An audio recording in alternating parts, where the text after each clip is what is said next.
Warahmatullahi wabarakatuh. Bismillah walhamdulillah wassalatu wassalamu ala rasulillah Sayyidina Muhammad ibn Abdillah wa ala alihi wa sahbihi wa man wala. La hawla wa la quwata illa billah. Ma ba'du. Nawayna at-ta'allum wa at-ta'lim wa tadhakkura wa tadhkir wa an-naf'a wal intifa' wal ifadata wal istifada wal hath ala tamassuki bi kitabillahi wa sunnati rasulih wad du'a ila al-huda wad dalalata ala al-khair wa batigha'a wajhillah wa ridatihi wa qurbihi wa thawabihi subhanahu wa ta'ala ila hadratin nabiyil mustafa Muhammadin sallallahu alaihi wasallam. Al-Fatihah. أعوذ بالله من الشيطان الرجيم. بسم الله الرحمن الرحيم. الحمد لله رب العالمين الرحمن الرحيم مالك يوم الدين.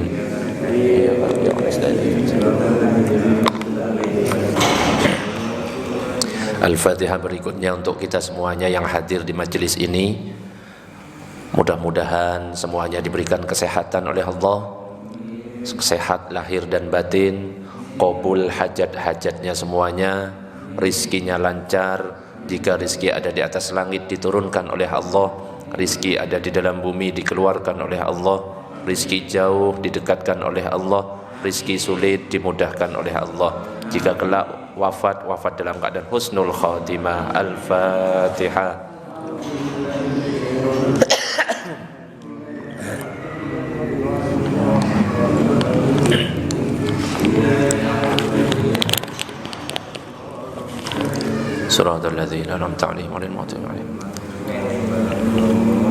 Silakan semuanya dibuka kitab Safinatun Najah. Yang ini sudah megang semua, yang di belakang sudah megang semuanya. Kitab Safinatun Najah silakan dibuka. Waalaikumsalam warahmatullahi wabarakatuh. Oke, silakan dibuka. Sekarang nyampe ke Alamatul Bulughi. Silakan dicari dulu semuanya. Alamatul Bulughi. Sudah ketemu? Bapak-bapak sudah semuanya? Ibu-ibu sudah ketemu? Alamatul Bulughi. Silakan dicari. Halaman berapa Rifai? Alamatul Bulughi. Ketemu? Enggak ketemu? Itu loh yang itu enggak ketemu. Ketemu Fadil? Halaman berapa? Halaman berapa? 11. Halaman 11. Halaman 11. Alamatul Bulughi. Silakan dibuka.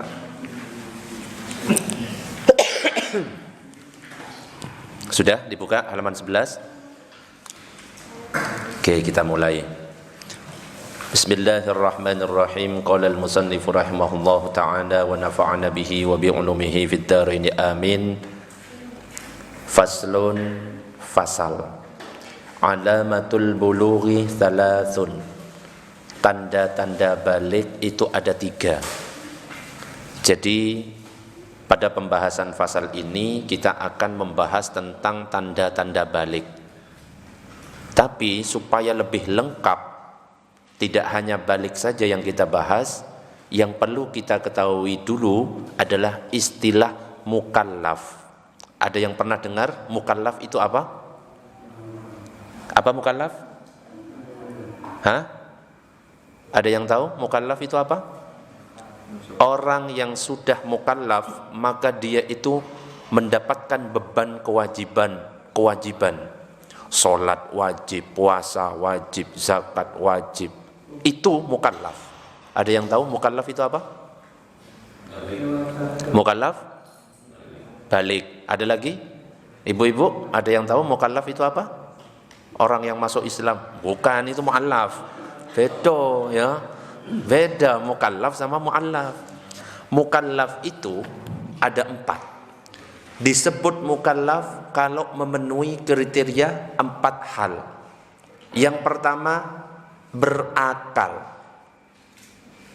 Jadi orang yang memiliki akal yang sempurna, maka wajib baginya kewajiban-kewajiban yang sudah diwajibkan. Sholat wajib. Orang gila ya enggak wajib sholat. Makanya kalau ada di antara kita yang enggak sholat, mungkin secara tidak langsung dia mengatakan kalau dirinya gila. Tapi ingat, kalau ada orang gila, jangan pernah merendahkan orang gila. Apalagi gilanya itu dari lahir, matinya dalam keadaan gila, maka dia pasti akan masuk surga. Nah, ini salah satu cara masuk surga paling praktis adalah lahir dalam keadaan gila, mati dalam keadaan gila. Ada yang mau angkat tangan? Enggak? Ya sudah. Saya juga enggak mau. Makanya wis terlambat katanya Pak Freddy, katanya Pak Bobi. Mau tak doakan sekarang dah. Itu cara paling praktis. Orang gila itu gak kena beban kewajiban sama sekali. Melakukan hal-hal yang maksiat enggak dosa, melakukan hal-hal yang baik ia enggak berpahala. Di tempatnya apa? Orang yang selamat. Jadi yang dikatakan mukallaf yang pertama apa? Berakal. Yang kedua balik. Nah, ini masuk ke yang ini. Di sini dijelaskan alamatul bulughi thalathun. Tanda-tanda orang balik itu ada 3. Apa saja yang 3 itu? Tamamu khamsa asyrata sanatan. Sempurnanya laki-laki atau perempuan umurnya itu sampai 15 tahun.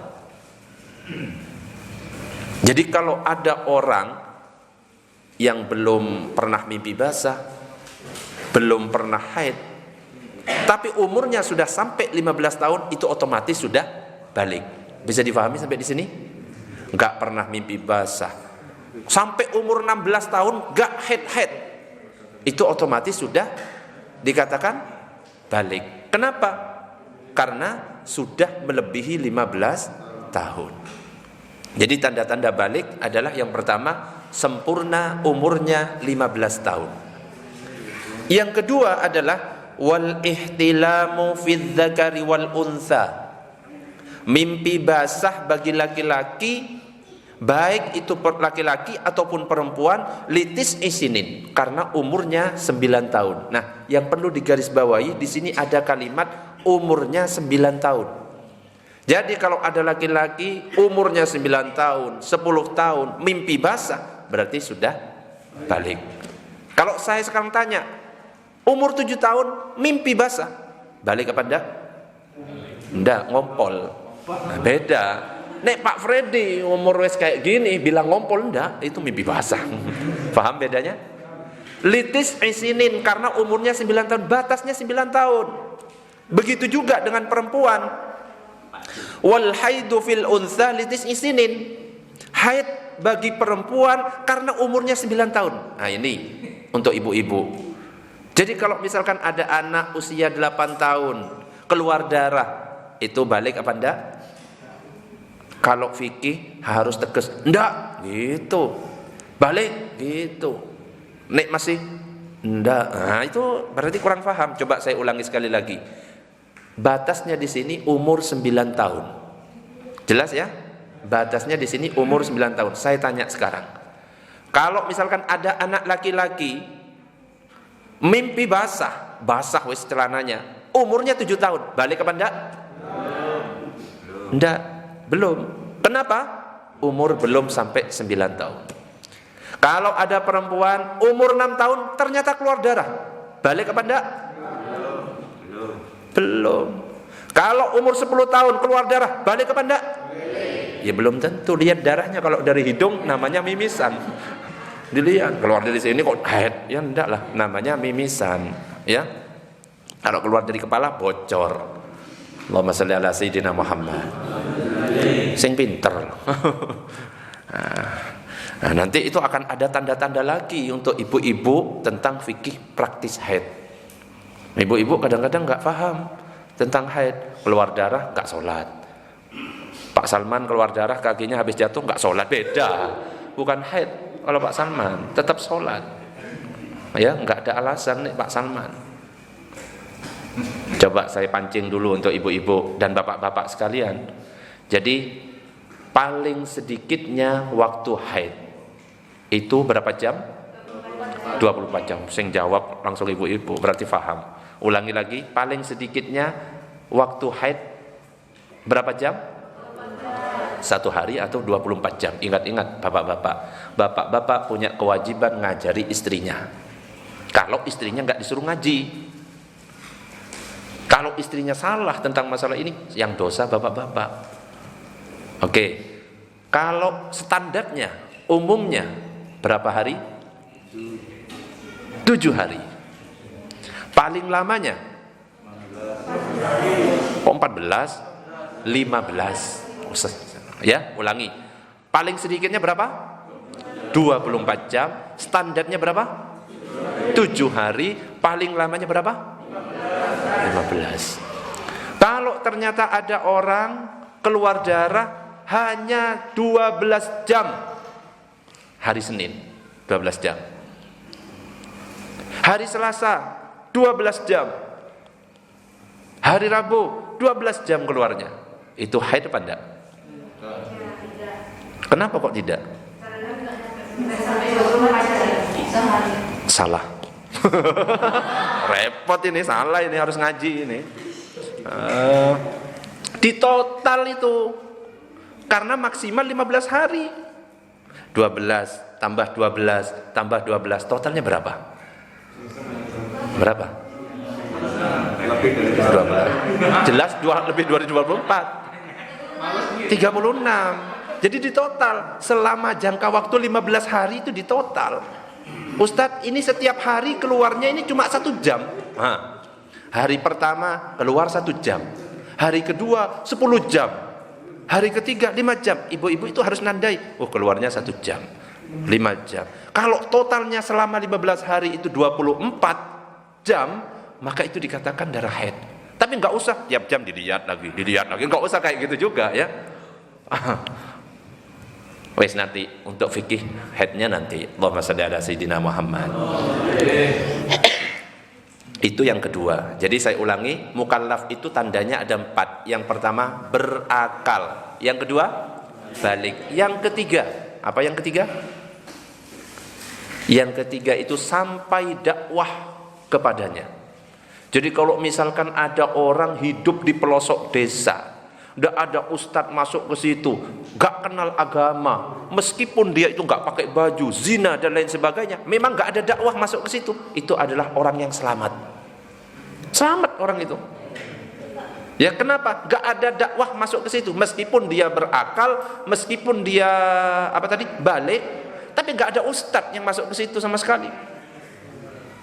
Itu orang yang selamat.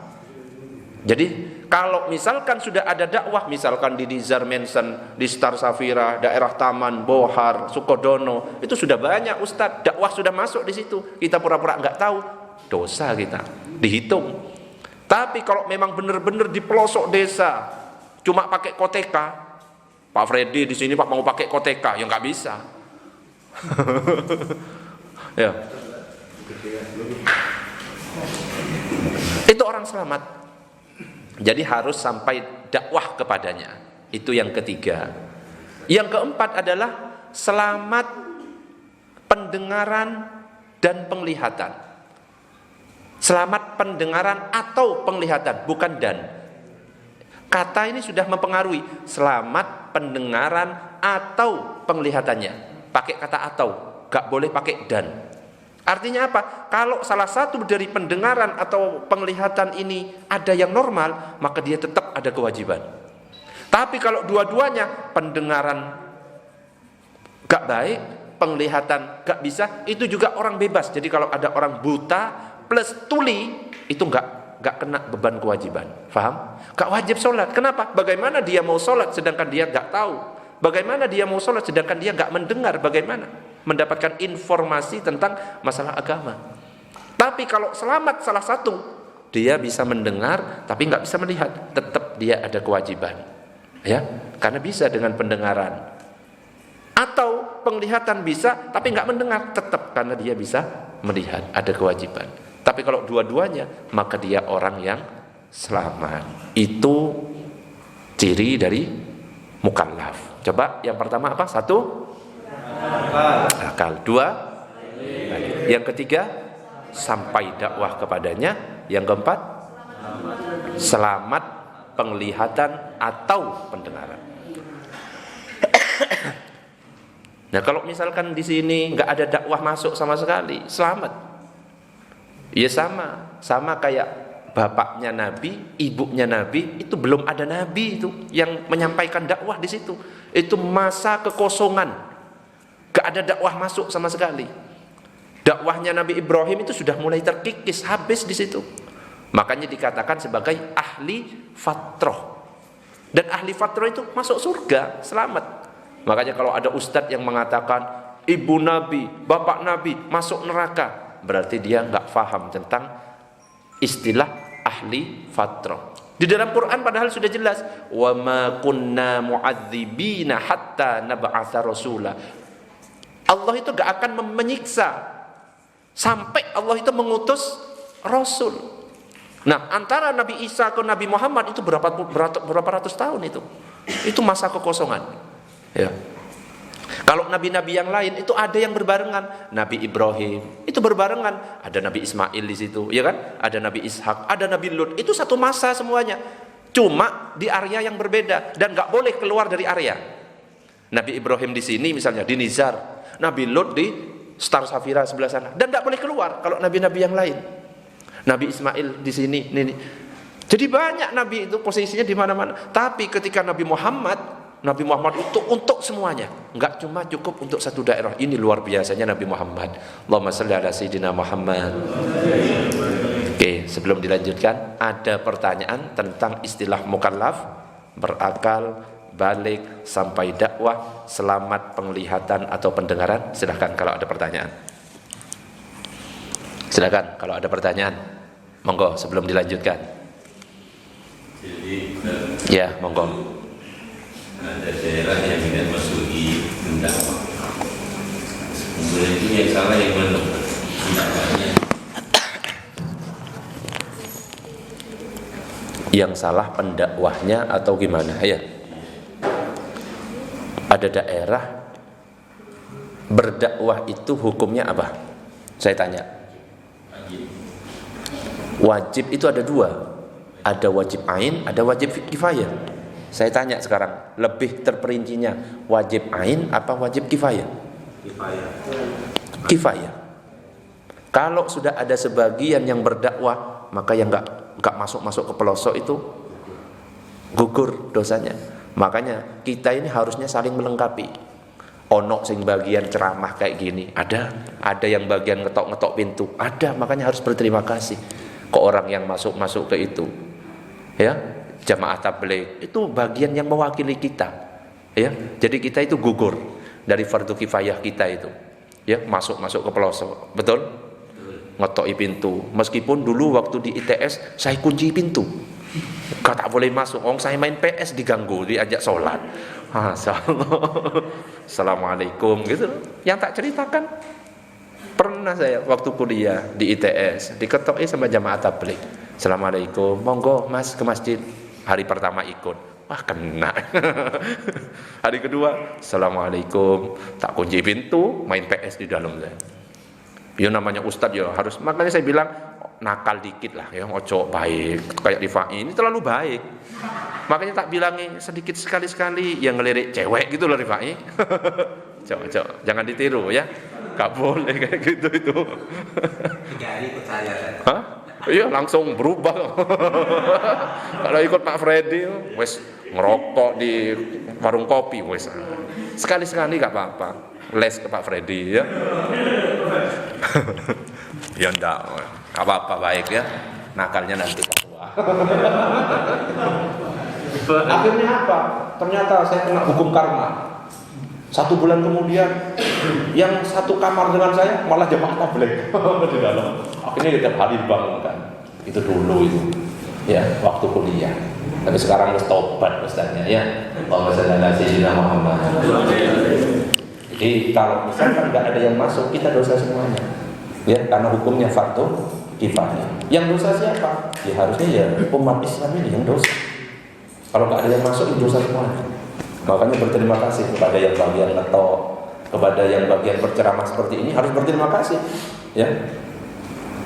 Pada bagian yang senang hadir ke masjid berjamaah rapat, ngocok itu ya. Gak usah menyalahkan dan lain sebagainya.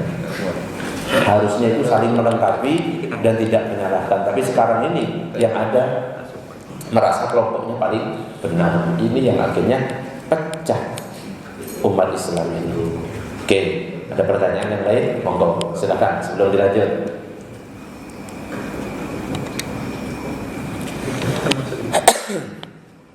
Silakan kalau ada pertanyaan. Putus deh. Putus? Yang mana putus? Wes mulai lagi. Iya, sudah. Tidak ada ya? Oke, lanjut. Allahumma shalli ala sayyidina Muhammad. Lanjutnya pelan-pelan. Yang penting paham. Satu tema pertanyaan. Berikutnya, dilihat semuanya pasal berikutnya.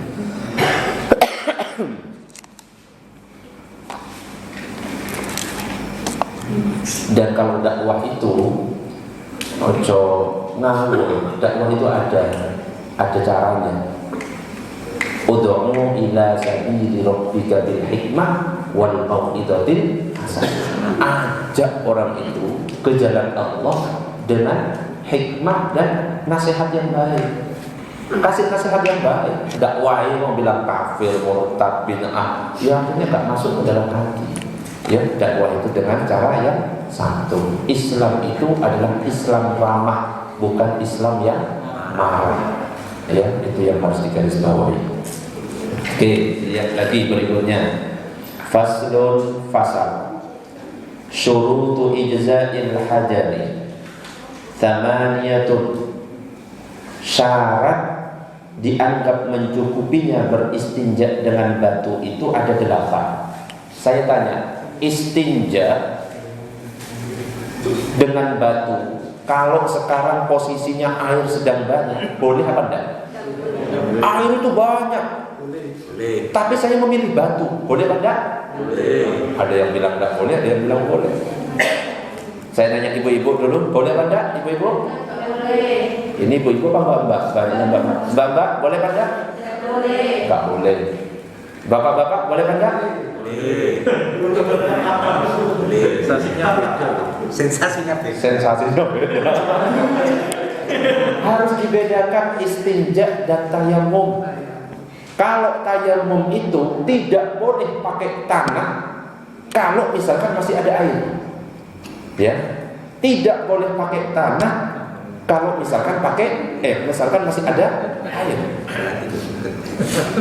Tapi kalau istinja meskipun air ada, kita boleh memilih batu, tisu dan lain sebagainya. Faham di sini bedanya? Jadi beda, jangan disamakan. Masalah alat-alat istinja itu ada air, ada batu, ini adalah pilihan. Tapi kalau dilihat yang paling afdol, cara yang paling afdol adalah yang pertama pakai batu plus air. Pertama batu, kemudian air. 2. Ini cara paling afdol. Kalau disuruh pilih air atau batu, air yang paling afdol. Bukan berarti pakai batu meskipun air ada, bukan berarti tidak boleh. Boleh. Paham? Cuma cara-caranya gimana? Ini disebutkan ada 8 syarat yang harus dipenuhi. Yang pertama adalah ayyakuna bi salasati ahjarin. Menggunakan 3 batu. Habis BAB, BAK mau membersihkan pakai batu, syaratnya adalah pakai 3 batu. 1, 2, 3. Atau pakai 1 batu tapi ujungnya ada 3. Kenapa? Minimal membersihkan itu 3. Meskipun dibersihkan 1 kali sudah bersih, tetap tidak sah sebelum 3 apa? 3 apa? Toletan.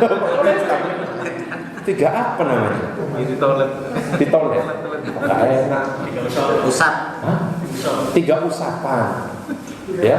Jadi minimal 3. Makanya pakai 3 batu. Nabi itu pernah buang hajat, minta kepada salah satu sahabatnya untuk ngambil batu. Ternyata yang ditemukan itu 2 batu, yang satunya kotoran unta yang sudah kering. Dikasihkan 3-3-nya. Yang batu diambil, kotoran untanya dibuang, ditangkap oleh Rifai. Nah, itu cerita bohong yang sisanya ya. Jadi yang diambil itu batu. Nah, jadi menggunakan 3 batu atau 1 batu yang ujungnya 3. Yang kedua, Wa ayyunqiyal mahalla, batu tersebut bisa membersihkan tempat najis. Batu yang dipakai harus bisa mengangkat najis. Ya, maksudnya apa? Ya yang nggak bisa, misalkan batu akik, kayak Pak Salman pakai akik banyak, 5 jari pakai akik terus pakai batu akik, itu nggak bisa mengangkat. Kenapa? Licin. Batu yang bisa ngangkat dulu, yang kelet dulu. Masa pakai batu akik Pak Salman? Meskipun akik itu akiknya banyak itu, ya nggak boleh. Batu asat. Ya, licin. Nah, jadi harus bisa membersihkan tempat najis. Yang ketiga, wa alla yajiffan najisa. Najis itu belum kering. Jadi habis BAB, BAK langsung dibersihkan. Enggak ditinggal, masak dulu, nyapu, wis kering, wis apa? Wis kalau bayangkan sendirilah kayak gimana. Sik belanja ibu-ibu. Oh ya enggak bisa kayak gitu itu. Kalau sudah kayak gitu kering, harus pakai air. Ya, jadi langsung habis BAB, BAK langsung pakai batu. Wa alla yantakila, najis tidak berpindah ke tempat yang lain. Jadi nggak mencret ya, mencret sampai ke paha-paha itu nggak bisa. Tepat di lubangnya atau tepat di ujungnya.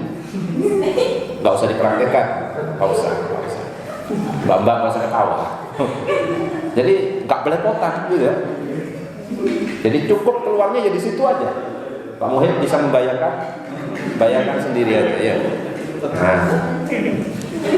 Terus wala yatra'a alaihi akhar, najisnya tidak terkena benda lain. Najisnya itu ya masih najis, tidak terkena atau bercampur dengan benda yang lain. Misalkan kan BAB, ya, karena kebetulan BAB-nya di sawah, terus tiba-tiba rumput nempel. Itu enggak iso.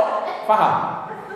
Pohon nempel tanah naik ke atas, nyedot, ada magnetnya. Itu sudah nggak bisa pakai batu. Nah, ini serius. Kok harus pakai air?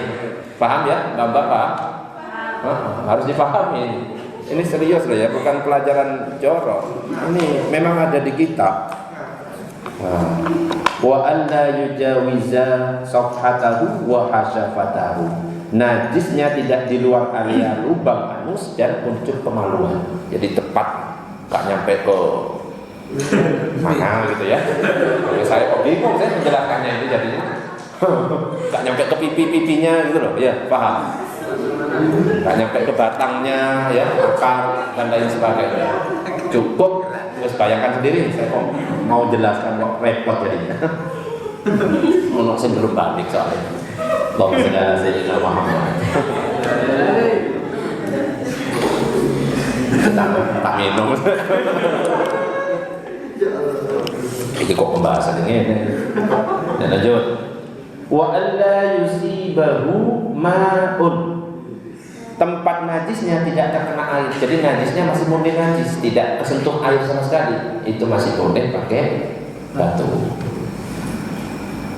Wa antakunal ahjaru tahiratan, dan batu yang digunakan itu suci, harus suci.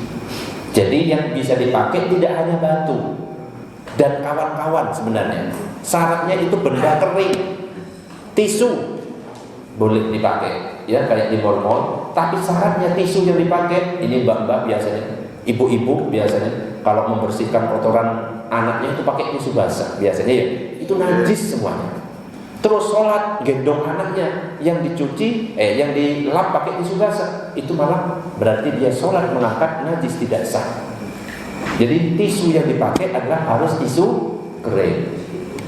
Pakai handuk, yo coba pakai handuk, handuk lah yo apa ya, cari yang lain. Kalau batunya basah berarti tidak bisa. Nggak bisa, batu harus kering. Harus kering. Kalau mau pakai tisu, tisu yang kering. Ya, makanya benar kalau di mall-mall itu kan tisu toiletnya kan kering kan. Cuma kan nggak enak, nggak biasa soalnya. Jadi kayak gimana itu jalan nggak pede, duduk itu baunya saya kedengeran. Ya Mas-masnya lagi. Padahal itu wes suci. Tapi kalau dalam diri kita langsung ngomong, ih menjijikkan, maka orang yang ngomong seperti itu wajib mencoba, meskipun itu langsung jadi wajib. Karena apa? Nabi pernah melakukan dan tidak mungkin Nabi itu lagi melakukan hal yang menjijikkan. Bisa dipahami? Aslinya ngomong dalam hatinya menjijikkan gitu. Cuma takut diwajibkan aja. Dikira nggak tahu tak ngomong saya ya. Allahumma sholli ala sayyidina Muhammad. Oke, sebelum dilanjutkan pasal berikutnya ada pertanyaan, silakan. Ustaz, Ya, silakan. kalau kencing itu kan ada cara jongkok. Kalau istinja ada cara jongkok. Nah, cara kencing harus dipraktikkan dulu. Kemarin sempat saya praktekkan di sini. Ya, cara jongkok sudah dipraktikkan. Ibu-ibu atau bapak-bapak itu sama. Kencing itu nggak berdiri. Sing berdiri angkat tangan. Nggak ngakuin. Hanya tembok-tembokku jadinya runtuh semuanya. Nggak syar'i cara kencingnya. Tembok yang lain. Cara jongkoknya sudah pernah dipraktekkan, yang pernah ikut Fikri kayaknya. Fikri maju itu pernah ikut ngaji cara jongkok. Ayo, ini pernah ikut loh. Fikri kamu, ya kamu kan pernah tak ajari kan di Masjid Kuduran. Jadi ya semuanya. Yang pertama, kalau BAB pastikan tidak berdiri. Apalagi bersila. Yang bersila itu apa? Tengkurap apalagi. Jadi jongkok, cara jongkoknya kaki kanan diangkat. Duduk kayak anjing ini ya. Kebalik. Diangkat ini nanti. Nah, jadi yang itu kurang mundur kamu itu. Kayaknya yang ikut ini. Enggak. Siapa ya? Iqbal juga. Iqbal. Rifai pernah Rifai. Iya, Mas Rifai ini kan tak suruh ya. Maju kita berdua. Maju. Ya. Hah? Ya enggak sama, Bang. Lu itu orangnya. Habis diusir itu, enggak ke Nias. Sekarang mesti datang. Jadi pastikan, Bang, kamu kasih contoh. Harus datang. Contoh cara jongkok, ini wis pengalaman. Ini 3 kali tak kasih tak jadikan model. Mau cara. Jadi ganteng Mas. iya, biar ganteng muka Mas. Jadi yang kanan itu lututnya agak diangkat. Terus yang kiri ke bawah. Agak mundur tapi.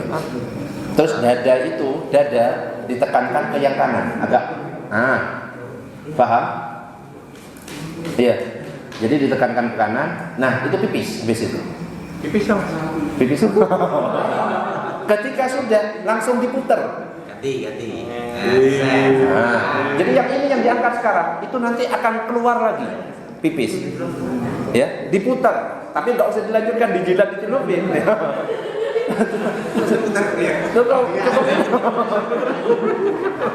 Cukup di apa sih namanya? Diputar posisi. Jadi yang awalnya kanan diangkat, jadinya posisi yang kiri diangkat. Itu nanti kencing itu keluar lagi. Setelah itu berdehem. Biar apa? Biar tuntas. Kalau dehem bukan hanya di mulut tapi harus di dada. Coba dehem. Apakah ngompol ini? Dehem. Jadi cara menuntaskan kencing. Dehem. Kalau laki-laki habis itu diurut 3 kali aja kebanyakan ya. Pelan-pelan, jangan kecepatan ya. Kembali. Coba dulu Pak. Itu cara belum cara istinja. Cara apa? BAK ya B. Cara istinja ya sama dalam keadaan jongkok. Jongkok biasa. Ya jongkok biasa kalau ini ya. Enggak usah diputar kayak tadi. Ya. Jadi dalam keadaan itu. Ya. Guys kembali. Ada pertanyaan yang lain? Monggo silakan. Ya, monggo silakan. Itu untuk perempuan laki-laki. Iya, untuk laki-laki dan perempuan. Tapi yang perempuan nggak pakai diurut. Nggak ono yang diurut soalnya. Cukup laki-laki gitu ya. Sisanya dehem, cara duduk ya sama. Itu keluar tuntas. Kalau nyanyi kan juga bisa. Nyanyi. Woi. Nyanyi apa lagu apa? Ya, monggo. Silakan. Siapa ini? Masih nanya? Iya. Ya, monggo. Nah, ya apa? Silakan pertanyaannya. Ustaz nanti nggak kena kaki. Enggak kena apa? Cipratan pipisnya maksudnya. Loh itu harus dijaga. Kalau laki-laki kan masalahnya pakai celana. Ya, dicopot semua. Jadi dicopot kalau laki-laki. Nek wanita, ya harus dipikirkan ya apa caranya. Saya nggak bayangkan kalau pakai baju. Saya bayangkannya laki-laki dari tadi. Ya kok, ya diangkat ya. Tapi nggak usah dipraktekkan di sini ya. Diangkat. Pokoknya jangan sampai ada kecipratan air najis ke baju yang dipakai. Karena apa? Kalau dipakai kena cipratan itu najis nanti kalau dipakai itu. Ada yang memang mengatakan kadang-kadang ada baju yang kayaknya sampai ngepel lantai, tahu? Terus ada yang ngomong, ini kalau kena najis gimana? Ini akan terhapus dengan tanah. Kalau dalam mazhab Syafi'i nggak berlaku itu. Nggak bisa. Kalau dalam mazhab Syafi'i nyampur dengan tanah, air ini suci lagi. Mazhab Syafi'i tidak. Kalau sudah keterlaluan najis. Makanya kalau waktu sholat harus menyiapkan baju sendiri. Mazhab Syafi'i itu lebih ketat daripada mazhab yang lain. Ya? Enggak seenaknya seperti itu. Kalau dilihat di YouTube, di internet banyak seperti itu, tapi enggak sama dengan pendapatnya mazhab Syafi'i. Kalau wis keterlaluan kena tele ayam, kena tanah lagi tele ayam najis sudah. Enggak bisa terhapus dengan tanah. Jadi kalau memang mau sholat harus ganti dengan baju yang suci lagi. Oke, Pak Edi silakan. Ustaz, kalau di tempat umum seperti yang dimulkan itu kalau pabrik kan mungkin ada 4 atau 5 kamar mandi. Terus sebagainya. Berarti kalau kita wajib kamar mandi, misalkan antri, apakah ada toleransi misalkan enggak jadi seperti itu. Kan kalau misalkan antri berjubel kan kamar mandi 4, orang itu misalnya 10 kan kebelet Berdiri. Ya akhirnya berdiri. Ya itu nanti konsekuensinya kalau berdiri itu gak tuntas tadi. Ya mau gimana lagi? Kalau berdiri itu gak tuntas. Biasanya makanya kadang-kadang ada laki-laki ketika rukuk sujud kayak keluar kencing itu karena gak tuntasnya. Mencolot. Mencolot diri gak bisa. Tuntas. Jadi gimana lagi? Tempatnya kan memang gak sesuai. Ya, bahkan di masjid-masjid ya ada yang seperti itu kadang-kadang disediakan tempat yang nggak sesuai. Ya diusahakan tuntas Pak Edi, ya, karena kebanyakan siksa kubur ya dari kencing itu yang kencing itu ya. Ketika Nabi lagi berjalan ya melewati sebuah makam kuburan, ternyata apa? Sedang disiksa. Karena apa? Suka adu domba satu. Yang kedua masalah kencing, masalah najis. Itu. Dia makanya harus hati-hati. Itu pegang prostat ya. Kecuali memang ada anjuran ini untuk pengobatan, beda lagi kalau itu. Ya, itu darurat namanya. Ad-daruratu tubihul mahdzur. Kalau darurat haram itu dibolehkan. Misalkan nggak ada makanan, yang ada cuma babi. Kalau kita nggak makan, mati. Makan atau mati? Makan. Mati bunuh diri. Ustaz Ya, silakan. Kalau istinja kan abdomnya kan tidak menghadap ke kiblat. Apakah kencing juga seperti itu? Iya sama. Tidak menghadap ke arah kiblat atau membelakangi. Jadi nyari arah utara dan selatan kalau di sini. Kalau lubangnya saluran di kiblat gimana? Di dalam ruangan. Oh, dalam ruangan. Kalau dalam ruangan sebenarnya nggak apa-apa. Yang haram menghadap ke arah kiblat dan membelakangi itu kalau di tanah lapang, ya. Di gunung-gunung. Di gunung-gunung itu nggak boleh, itu haram. Kalau sudah ada ruangan toilet, tidak masalah, nggak sampai haram. Berarti di balik pohon boleh ya? Iya, kan harus di luar itu di balik pohon. Ya. Oke, Allahumma sholli ala sayyidina Muhammad. Ada pertanyaan yang lain? Monggo sebelum dilanjut. Pak Sok. kencing kita kayak samar gitu. Kencing sama apa Pak Sok? Yo, kencing samar itu. Kayak keluar kencing gitu ya. Itu namanya kencing yang nggak tuntas itu, gara-gara cara ngurutnya salah. Kan kayak keluar gitu, kan?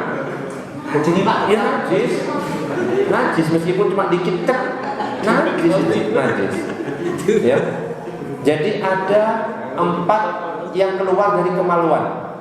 Ada air kencing, najis. Ada air madi, najis. Ada air wadi, najis. Ada air mani, suci. Mani itu yang suci, tok. Yang lainnya najis. Tapi meskipun suci, jangan dibuat wudu. Dibuat wudu ya nggak harus. Meskipun suci, yang lainnya najis. Ya. Oke, ada pertanyaan yang lain, monggo belum dilanjutkan. Ustaz, biasanya kalau kita berpergian kan kita nggak bawa pakaian, kita sarung aja. Dengan kondisi tadi ada sisa kencing yang nggak tuntas, pasti kan dia jadinya kan di celana gitu ya. Pasti otomatis kita berpikiran bahwa celana itu kan najis. Kita akhirnya bersolat itu kita lepas, kita cuci, kita pakai sarung, ya kan? Sarung pagi tapi nggak pakai celana dalam. Boleh? Ya nggak apa-apa. Nggak apa-apa. Kan malah tambah ISIS. Sholat pakai sarung, nggak pakai celana.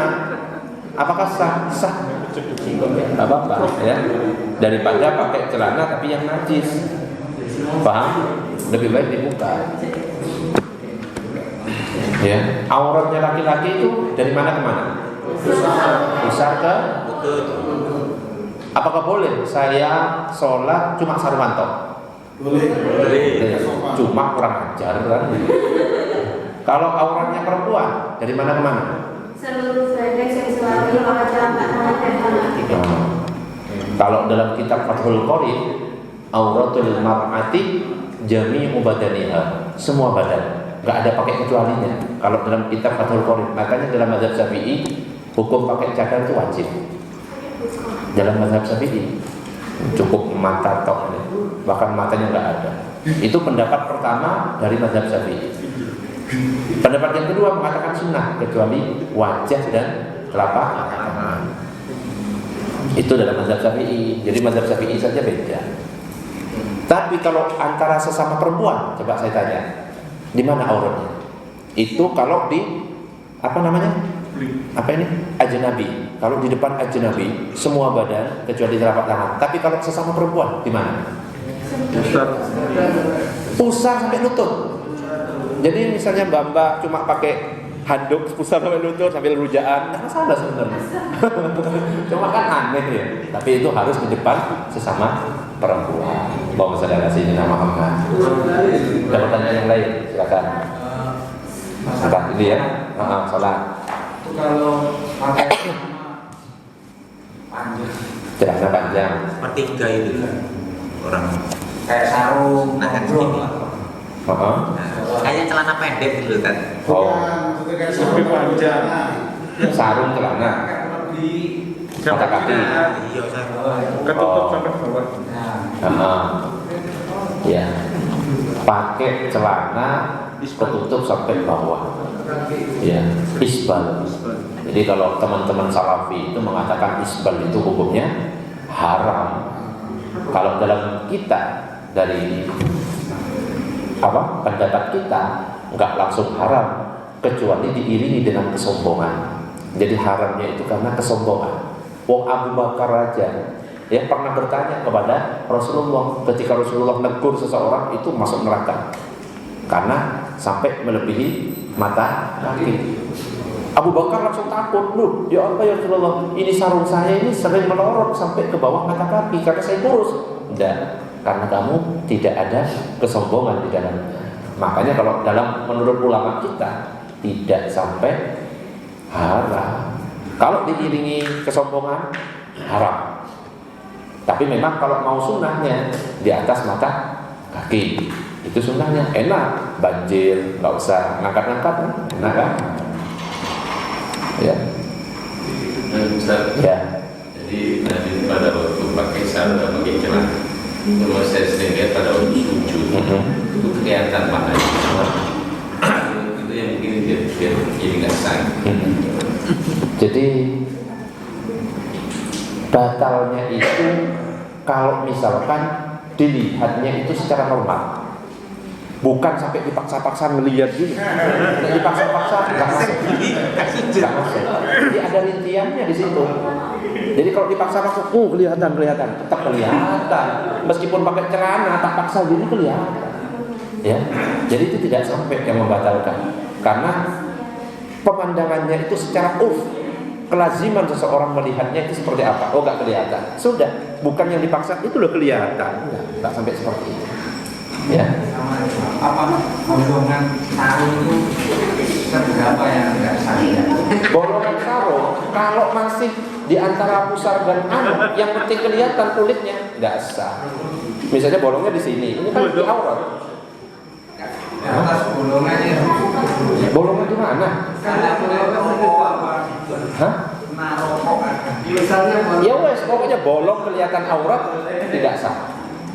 Ya, nggak ada batas meskipun kecil, sak rokok gini, ya. Di sini tapi sudah tetap tidak sah. Ya, namanya aurat yang harus tertutup. Bolongan kecil. Oh. Ayo, silakan. Tadi yang mau nanya, silakan. Ustaz mau tanya, kan kalau BAK kan harus tuntas, buang air kecilnya kan harus tuntas.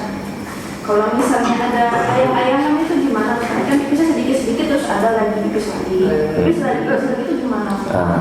Jadi ada yang kadang-kadang pipis terus ya kan ya, namanya daimul hadas.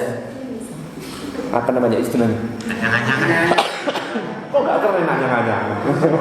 Bahasa Indonesianya apa? Beser, ya, beser. Atau anyang-anyangan. Wah, ayang-ayangan. Ya beser gitu ya, dikit-dikit keluar. Itu namanya daimul hadas. Selalu keluar hadas. Caranya gimana? Caranya berwuduknya harus sudah masuk waktu azan. Khusus yang daimul hadas. Jadi ketika azan masuk waktu sholat, pokoknya gak boleh berwuduk sebelum masuk waktu sholat. Untuk yang daimul hadas, beser atau anyang-anyangan itu tadi. Jadi azan, Allahu Akbar, langsung persiapkan, itunya dibersihkan. Kalau misalkan karena sering keluar, langsung dikasih pembalut ya, yang bapak-bapak diikat pakai karet. Dia oncok, nggak ada nafas ya apa? Dia pakai pempas, nggak apa-apa. Pokoknya langsung azan, langsung wudhu, azan, cuci semuanya, tutup, pakai pembalut, pakai pempas dan lain sebagainya, langsung sholat. Ketika keluar itu dimaafkan. Ya, khusus yang penyakitnya anyang-anyangan atau beser. Ya, gitu. Ada lagi pertanyaan? Ya, silakan. Kalau kan ada yang haidnya itu kan lebih dari 15 hari. Nah itu kan udah boleh sholat, harus wajib sholat. Nah itu kalau pas waktu mau menjalankan sholat apakah juga gitu sama? Sama seperti itu, betul. Bukan di tisu, pakai pembalut ya. Harus adanya ketika mau sholat harus masuk waktu. Itu sama istihadhah itu namanya. Tapi bukan berarti ini untuk ibu-ibu semuanya batas maksimal 15 itu dijadikan standar, bukan. Tapi yang dijadikan standar itu darah kebiasaan. Darah kebiasaan gimana? Biasanya misalkan sudah berkali-kali setiap bulan itu 7 hari. Oh anggaplah 9 hari. Saya sudah punya kebiasaan Ustaz, 9 hari ini selalu berhenti. Haid saya ini 9 hari dan sudah berlangsung lama. Tapi suatu ketika kok sampai 15 hari, sampai 18 hari gak berhenti-berhenti. Cara mengatakan haidnya bukan 15 harinya, tapi tetap diambil darah kebiasaan 9. Paham? Lebihnya dari 9 sampai ke atas itu namanya darah istihadhah. Nah ini yang kadang-kadang ibu-ibu salah. Berarti nggak patokan 15 ya? Iya, jadi bukan patokan. Bukan patokan kalau sudah punya darah kebiasaan. Yang dijadikan patokan darah kebiasaan. Nanti saya punya ada rumus untuk menentukan apakah ini darah haid atau tidak. Ada 5 rumus. Rumusnya apa? Nanti saya ada PowerPoint-nya. Tapi nanti ya. Nah, silakan ada pertanyaan yang lain. Nanti masuk masuk pas pembahasan haid. Silakan yang lain. Lanjut. Terus minum dulu biar gak salah paham. Salah paham nanti pas anyang-anyangan gak minum.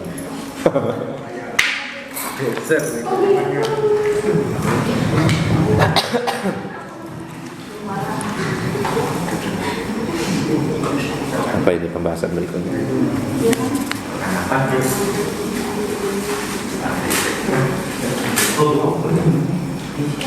Oke, pembahasan terakhir. Nah, pas jam 9, pembahasan terakhir. Allahumma shalli ala sayyidina Muhammad.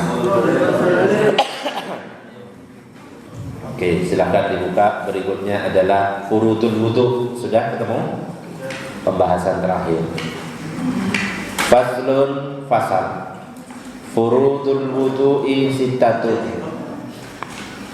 Fardunya wudu itu ada 6. Ya, fardunya wudu ada berapa?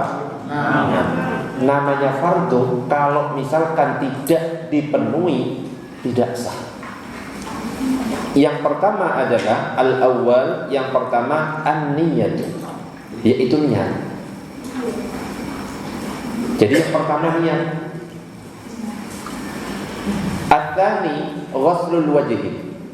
Yang kedua adalah membasuh wajah. Ingat, membasuh dan mengusap itu beda. Yang namanya membasuh, air harus mengalir. Bukan air harus mengalir mancur seperti ini. Yang penting di tangan itu ada air, itu sudah dikatakan membasuh. Kalau yang dinamakan mengusap, ini dibasahi, ya kan? Usap ini namanya. Beda, diulang. Kalau membasuh ada airnya. Kalau misalnya mau pakai tangan atau langsung di pancurannya bagus.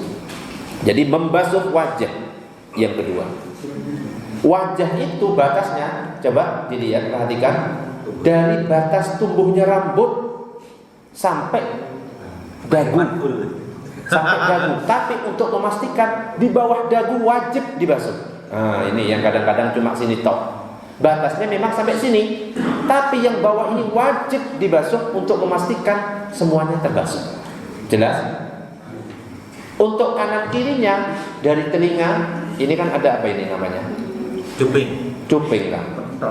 Ya pentol. Ini loh, apa sih namanya ini? Iya, anak telinga. Ya wis telinga lah ya. Dari telinga sampai telinga. Ustaz kalau botak, tumbuhnya di sini. Ya kalau sampai sini Ustaz, tumbuh enggak, tetap standarnya ya, perkirakan saja. Ya ngocok gara-gara botak di sini apa pembahasan. Jadi membasuh wajah. Yang pertama niat. Niat ini saya mau tanya, ini yang kadang-kadang bapak dan ibu sering salah. Niat itu kapan? Basuh wajah. Halo, kalau ibu-ibu niatnya kapan? Basuh wajah. Cuci tangan. Pas makan. Pas ngapain? Basuh wajah. Ada yang lain? Ini nggak pernah wudhu, tak kalau diskusi.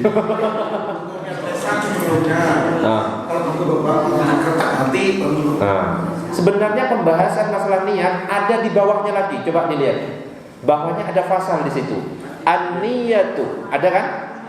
An-niyatu, yang dimaksud niat itu qasdu syai' muqtarinan bi fi'lihi, menyengaja melakukan sesuatu berbarengan dengan perbuatan. Perbuatan wudhu itu adalah membasuh wajah pertama. Perbuatan wudhu itu yang rukun, yang fardhu adalah membasuh wajah. Idza kuntum ila sholati faghsilu wujuhakum wa aydiyakum ila al-marafiqi wamsahu bi ru'usikum wa arjulakum ila al-ka'bayn. Ya kan? Apabila kalian tidak melakukan salat, basuh wajah kalian, basuh kedua tangan sampai siku. Terus apa lagi? Usap kepala, basuh kedua kaki sampai mata kaki. Disuruh berbarengan dengan perbuatan. Wudu itu berbarengan dengan perbuatan apa wudu? Di situ ada muqtarinan bi fi'lihi wa mahalluha al-qalbu, tempatnya niat diingat-ingat. Hati itu yang wajib. Yang nawaitul wudu li raf'il hajatil asghari itu sunnah. Kalimatnya ada di sebelahnya. Wa talaffudzu biha sunnatun, melafalkan itu hukumnya sunnah. Wa waktuha, waktunya niat kapan? Nah ini, inda ghusli awwali juz'in minal wajhi, ketika membasuh wajah. Nah ya, Bapak dan Ibu, Mbak-mbak, cara niat adalah ketika kita membasuh wajah pertama. Loh Ustaz, kalau cuci tangan sampai pergelangan itu sunnah. Kita baca basmalah. Bismillahirrahmanirrahim. Ya, kumur-kumur 3 kali, memasukkan air ke hidung 3 kali. Nah, setelah itu langsung kita niat yang dilafalkan. Ini hukumnya sunnah. Nawaitul, bersama-sama. Nawaitul wudu'a li amril hadasil asghari, panjang ghonya itu. Ulangi, 1, 2, 3. Nawaitul wudu'a li amril hadasil asghari wa ini bukan niat, tapi lafaz niat. Hukumnya sunnah. Kalau nggak baca ini nggak masalah. Baru ketika kita membasuh wajah, basuhan pertama kita kan sunnahnya 3, betul? Basuhan pertama langsung lintaskan dalam hati. Ini yang wajib. Gak boleh ngomong. Lintaskan dalam hati. Saya wudhu menghilangkan hadas kecil karena Allah. Dalam hati. Ketika kita, kalau kita nggak pakai ini, nggak sah wudhu kita. Ketika wudhu kita nggak sah, sholat kita otomatis nggak sah. Ustaz, saya sudah 20 tahun qodoi semuanya. Gak ngaji dari dulu. Sudah betul semuanya. Wa tartibu alla yuqaddama udhun ala udwin. Tartib urut, gak boleh mendahulukan yang terakhir ke awal, ya, urut awal sampai akhir. Jadi itu niat. Yang kedua, membasuh wajah. As-sadis ghuslul yadaini, kembali lagi ke yang atas, membasuh kedua tangan ma'al mirfaqaini sampai 2 siku. Ya. Yang paling afdol caranya dari tangan ke siku, jangan dibalik. Meskipun cara dibalik ini sah, tapi yang afdol, faham? Dan didahulukan yang kanan dulu 3 kali. 1, jangan pindah ke kiri, kanan lagi. 2, sambil digosok. 3 lagi, 3, baru pindah yang kiri. Jangan kanan kiri, kanan kiri, kanan kiri. Berarti kalau kaki juga gitu, kanan kiri, loncat-loncat kaki ya. Jadi kanan dulu sampai siku, dilebihkan biar nurnya itu nanti bertambah saat di hari kiamat. Kalau ditendang-tendang ini nggak boleh. Ya nggak boleh. Bukan basuh. Ini untuk hidung sama telinga itu sunnah. Ya, hidung sama hidung sama telinga sunnah. Yang ada di Al-Quran itu yang ada di Al-Quran, idza qumtum ila sholati faghsilu wujuhakum, wajah, wa aydiyakum, tangan, wamsahu bi ru'usikum, kepala, wa arjulakum, kaki. Telinga enggak disebut, sunnah hukumnya. Ya. Berbeda dengan wajah dan tangan. Kalau kepala, mashu syai'in minar ra'si, mengusap sebagian dari kepala. Kalau dalam mazhab Syafi'i, wajibnya kepala itu hanya sebagian. Makanya kita kan cuma gini tok kan? Itu wajibnya. Tapi sunnahnya dalam mazhab Syafi'i usap semuanya. Ini sunnah kalau dalam mazhab Syafi'i. Jelas? Ini kepala. Sedikit saja gini sudah sah kalau dalam mazhab Syafi'i. Tapi kalau mau sunnah, semua kepala diusap. Dan mengusap kepala ya nggak sembarangan asal gosok-gosok gini. Ada cara yang sunnah juga. Cara sunnah itu akan dipraktekkan oleh Iqbal. Mana Iqbal? Iqbal maju Bang.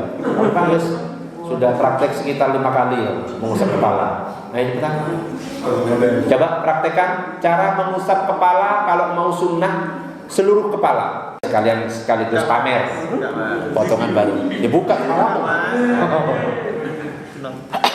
Ya. Coba semuanya praktek.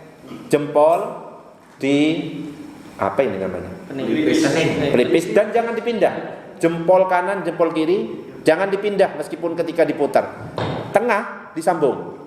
Ojo kebalik gini, kebalik. Ini bukan jurus matahari atau apa ya? Ini disambung dari tengah. Nah, ini ada caranya dalam kitab Fathul Qorib. Terus kemudian dimundurkan ke belakang, majukan ke depan.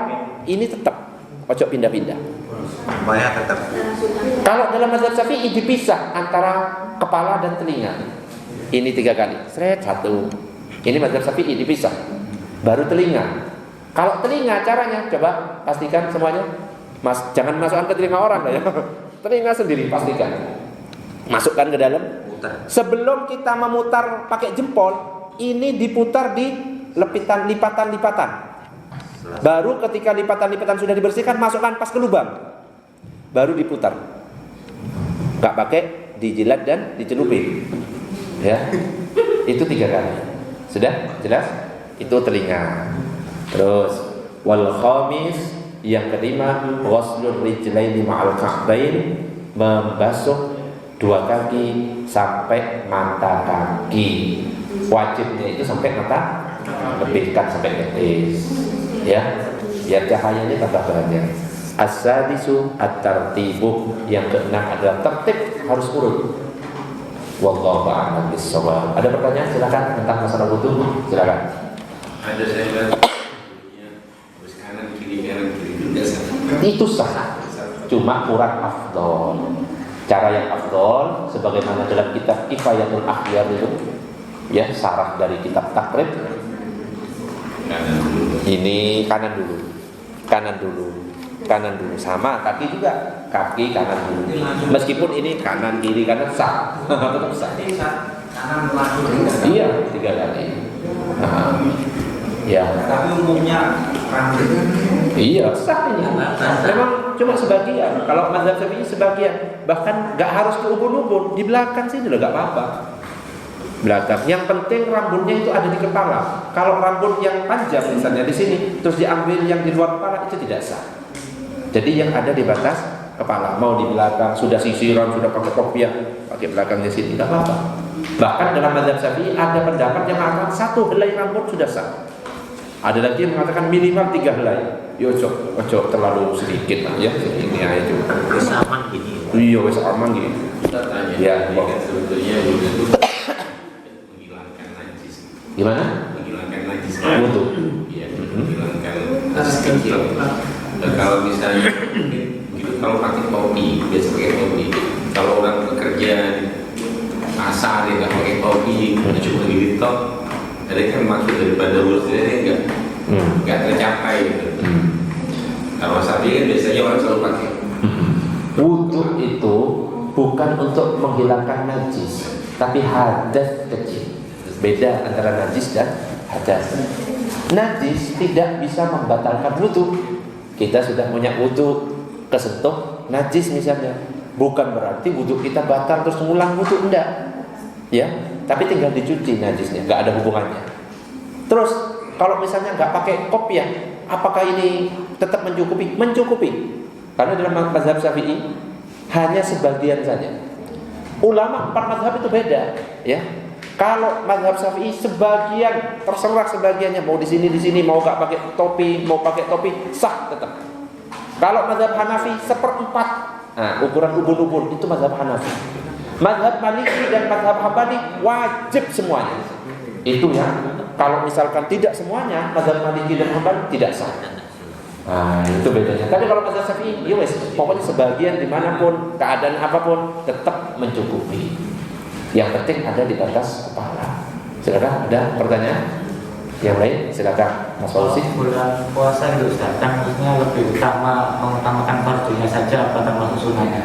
Oh, ketika bulan puasa, kumur-kumur misalnya, boleh ada? Apa hukumnya kumur-kumur di bulan puasa? Saya tanya, hukum itu ada 5: wajib, sunnah, mubah, makruh, haram. Jawab apa? Makruh. Katanya siapa makruh? Ini kalau nggak ngaji gini jawabannya. Ayo jawabannya makruh apa? Sunnah?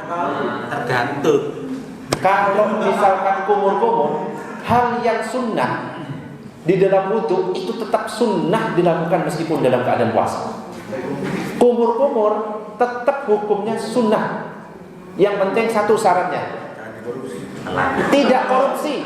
Saya kan harus ngomong, nggak boleh korupsi. Kumur-kumur 3 kali keluarnya 2. Itu namanya korupsi. Yang kedua, tidak terlalu dalam, cukup di batas luar dikeluarkan. Dan ini hukumnya sunnah.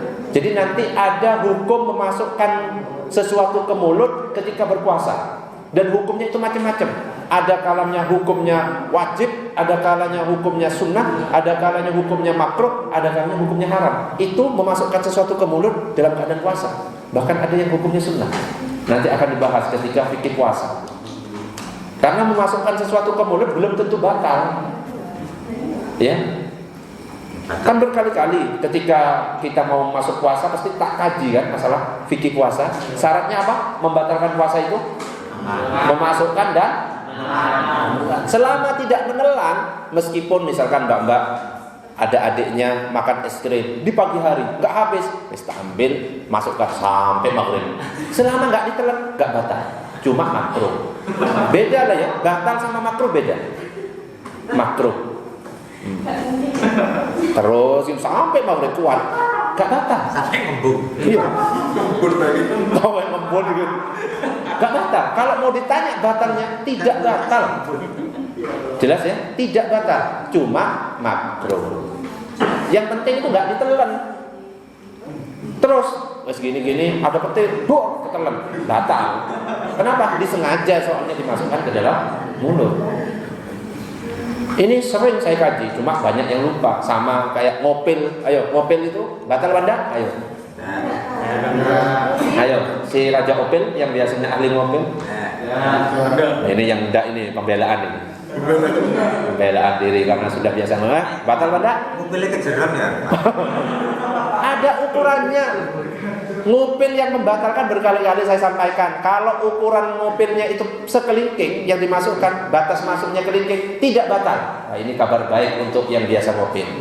Mengupil saat puasa, yang penting ukurannya sekelingking, tidak membatalkan puasa. Kalau melebihi ukuran kelingking ketika dimasukkan pakai obeng, itu baru batal, saudara. Jelas? Atau meskipun ukurannya sekelingking, habis ngopil ditelen, itu parah, tambah parah. Baik, ada pertanyaan yang lain? Monggo. Berapa lubang itu kan yang membatalkan? Ada 5 lubang. 5 lubang. Ya, 5 lubang coba sebutkan.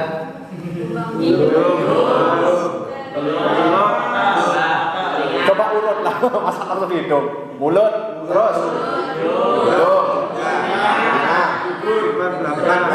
Depan belakang, mulut, hidung, telinga, depan belakang. Saya tanya, mata masuk benda? Tidak. Makanya saat bulan puasa, saat berpuasa, mau pakai obat mata 1 timba sampai habis, itu nggak membatalkan puasa. Terus dari pagi itu nggak batalkan puasa. Ya, Ustaz, kalau misalkan berenang, nyelam Ustaz, yang penting tidak masuk ke 5 lubang. Hidung tidak masuk air, mulut tidak masuk air, ini, depan belakang tidak masuk air. Gak batal. Tapi kalau masuk batal. Ya apa caranya Ustaz? Lakban semuanya. Gak batal tapi mati. Ada pertanyaan yang lain Bapak? Silakan solusi. Maksudnya kan kalau pakai obat mata itu kan kadang sampai kena ke hidung, kerasa di hidung. Itu tetap tidak membatalkan.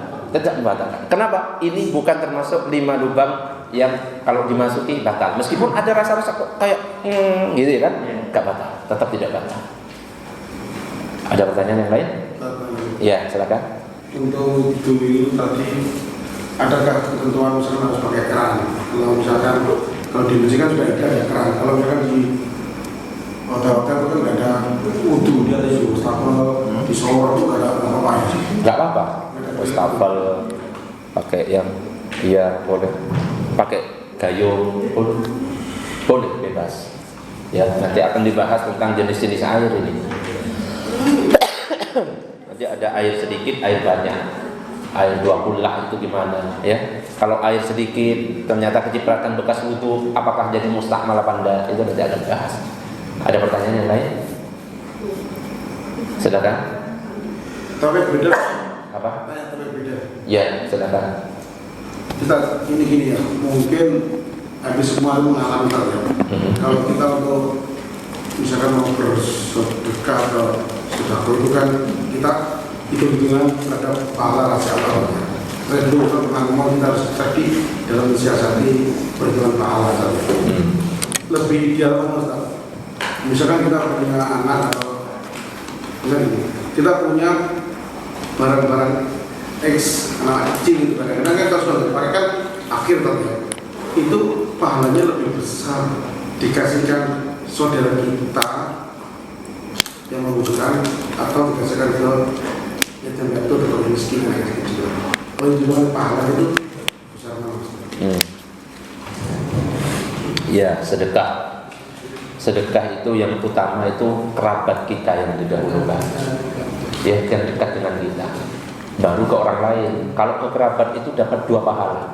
Pahala sedekah, pahala menyambung silaturahim. Ya, jadi dahulukan yang dekat dengan kita. Kalau masih ada keluarga kita yang masih miskin, didahulukan itu. Baru ke area 2. Baru jauh. Hah? Iya, didahulukan. Yang penting ada kekerabatan famili kita. Karena apa? Akhirnya kita menyambung silaturahim lagi. Ya, jadi kerabat itu yang didahulukan. Baru ke area 2 untuk yang sedekah.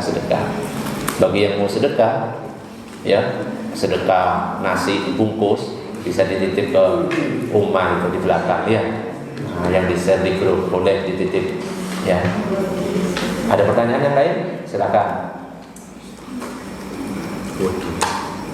Kalau misalkan sholat berjamaah, tapi yang diharapkan pahalanya 27 derajat, apakah itu termasuk ikhlas atau enggak? Saya sholat berjamaah biar dapat 27 derajat, itu ikhlas apa enggak? Ikhlas apa enggak itu? Tidak ada yang tahu. Ikhlas apa enggak itu? Itu nanti pembahasan ikhlas. Ada pertanyaan yang lain? Ya, silakan. Pertanyaan terakhir. Semua kalau jamaahnya masjid, musola, kita berdua itu sama. Apa? Pahalanya. Kalau sholat berjamaahnya sama, cuma masjid sama musola itu agak beda. Kalau di masjid kita bisa iktikaf, itu pahala beda. Selama kita sholat di masjid itu sudah dapat pahala iktikaf kalau kita niat iktikaf. Tapi kalau musola nggak bisa iktikaf. Di masjid kita bisa sholat tahiyatul masjid. Di musola nggak bisa kita tahiyatul masjid. Apa pengertian masjid itu? Masjid itu adalah yang diwakafkan. Jadi harus diwakafkan masjid itu. Meskipun tanah nggak ada bangunan, langsung diwakafkan. Tanah saya ini saya wakafkan sebagai masjid, maka statusnya tanah itu sebagai masjid. Iktikaf di situ paksa boleh. Itu kerennya. Tapi kalau sudah diwakafkan nggak boleh dijual. Misalnya Pak Son ngomong, kamar saya ini saya wakafkan sebagai masjid. Sudah. Kalau sudah diwakafkan seperti itu, kamarnya Pak Son langsung punya status sebagai masjid. Pak Son mau iktikaf di situ boleh. Tapi istri kalau dalam keadaan haid tidak boleh masuk ke situ. Ketika Pak Son mau jual rumah, tidak boleh dijual kamar itu. Kenapa? Ketika diwakafkan, maka itu bukan milik Pak Son lagi, tapi milik Allah. Itu ke atas ke bawah. Apanya? Itu ke atas. Iya, terus sampai ke langit tembus. Jadi wakafnya terus. Iya, meskipun kalau basement. Nah, makanya kalau misalnya mau wakafkan, saya wakafkan dari lantai 2 ke atas, jadi bawah rendah. Tapi kalau dari sini itu terus sampai langit ke-7. Ya, wakafnya. Ini Pak disusun terus. Itu wakaf semuanya itu. Itu. Ada pertanyaan yang lain? Tapi ini untuk ibu-ibu yang lagi haid, kalau musola itu boleh, ya. Haid masuk musola, enggak apa-apa. Haid buku baca kitab, enggak apa-apa. Haid baca zikir, enggak apa-apa. Haid sholawatan, enggak apa-apa. Ustaz, kalau haid ikut sholawatan di masjid, kalau dalam mazhab Syafi'i tidak boleh masuk masjidnya. Cuma dalam kitab Nihayatus Zain, ya, Syekh Nawawi Al-Bantani mengatakan boleh kalau memang pengen ikut di situ, tapi pindah mazhab ke mazhab Hambali. Kalau mazhab Hambali gimana? Wudhu dulu dan pastikan tidak ada ceret-ceretan mengotori masjid. Itu mazhab Hambali. Itu dikutip dalam kitab Nihayatus Zain. Nah, itu nanti ada pembahasannya lagi. Wes, wallahu a'lam bishawab. Kita tolong